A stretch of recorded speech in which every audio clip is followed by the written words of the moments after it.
सास बनने की ट्रेनिंग। सुधा के बेटे की शादी होने वाली थी और वो इतनी एक्साइटेड थी कि आज मैं ऊपर आसमान नीचे, आज मैं आगे जमाना है पीछे। अरे हाँ भाग्यवान, तू सबसे आगे ही है। लेकिन हुआ क्या है? सास बनने वाली हूँ मैं। अरे घर में एक नया सदस्य आ जाएगा, कितना अच्छा लगेगा ना। आप और राहुल तो ऑफिस चले जाते थे और मैं पागल की तरह घर में अकेली। अब तो मेरा साथ देने वाली आ रही है इस घर में। बहुत बहुत बहुत खुश हूँ मैं। ओहो ठीक है बेगम, लेकिन अपनी खुशी को लगाम लगा कर रखो।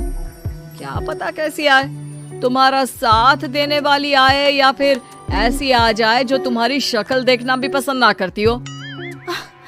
ऐसा क्यों बोल रहे हैं जी?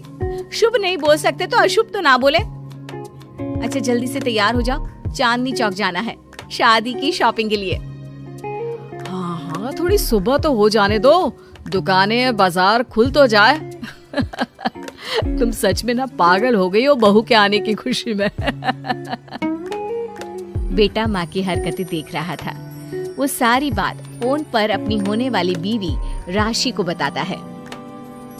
फिर पता है क्या हुआ? माँ ना सुबह 6 बजे ही पापा को चांदनी चौक जाने को कहने लगी।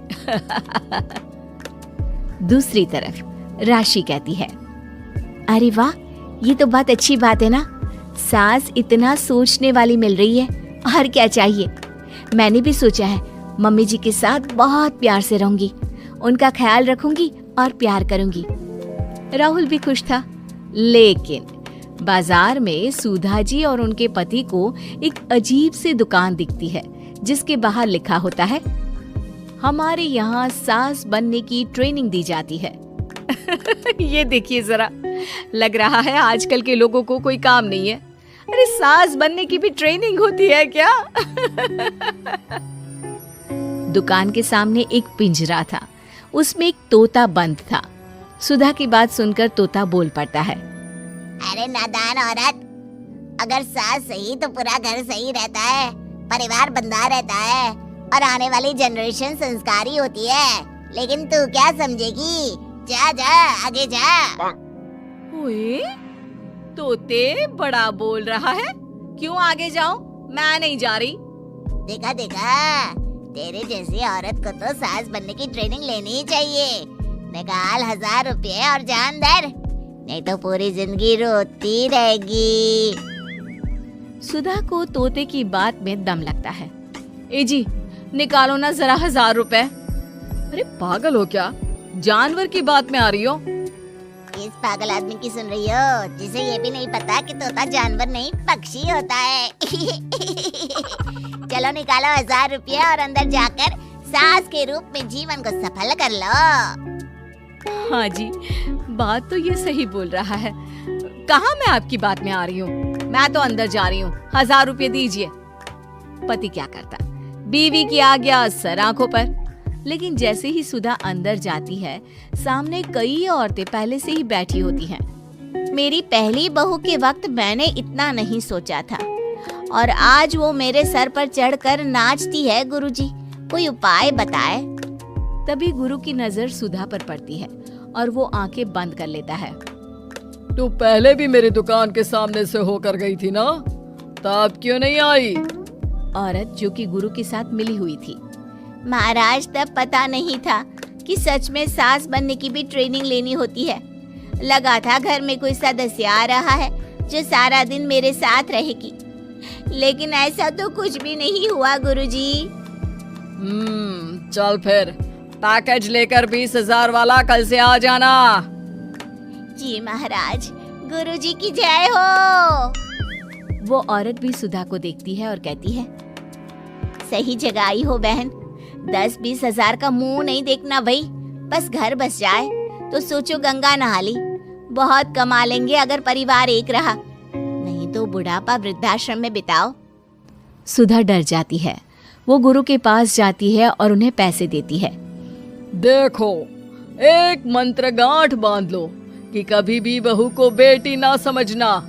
जितना दबाकर पहले दिन से रखोगी, धीरे धीरे प्यार दोगी तो मान रखेगी, नहीं तो। ना जी ना गुरुजी, समझ गई। अरे भला हो भगवान का जो आपसे मिला दिया, नहीं तो मैं। हाँ, आगे बढ़ते जाए, पीछे और भी लोग हैं, सबको मौका दे। सुधा घर आ जाती है। राशि शादी करके घर आती है तो दिमाग में सास की वही छवि होती है जो राहुल ने दिखाई थी। देखो राशि, मैंने काम वाली हटा दी है। वो क्या है ना, 2000 महीने लेती थी, यानी कि 24,000 साल का, और 5 साल में उसे जोड़ो तो 1,20,000 रुपए। माँ जी, और 10 साल जोड़े तो? तभी राहुल आ जाता है। अरे बस बस, इतना मत जोड़ो, फिलहाल भूख लगी है, कुछ खाने को दो। अरे पर बर्तन तो गंदे हैं ना, काम वाली तो आई नहीं, फिर बर्तन कौन धोएगा? अरे कौन धोएगा मतलब? तू धोएगी?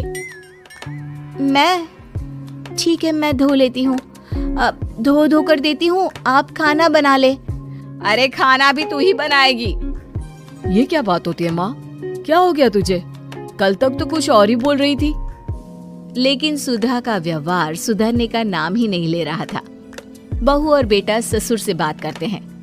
पिताजी, क्या हो गया है माँ जी को? वो क्यों ऐसे व्यवहार कर रही है जैसे मैं कोई नौकरानी हूँ? पिता क्या करता, बता देता है सारी कहानी कि कैसे सास का दिमाग एक गुरुजी ने खराब किया है। सास बनने की ट्रेनिंग? तो मामला ये है, वही मैं कहूँ, कहाँ तो माँ बहू का इंतजार ऐसे कर रही थी मानो साक्षात कोई देवी आने वाली है, लेकिन व्यवहार नौकरानी जैसा। देखिए, माँ बुरी नहीं है, बस किसी ने उनका दिमाग खराब कर दिया है।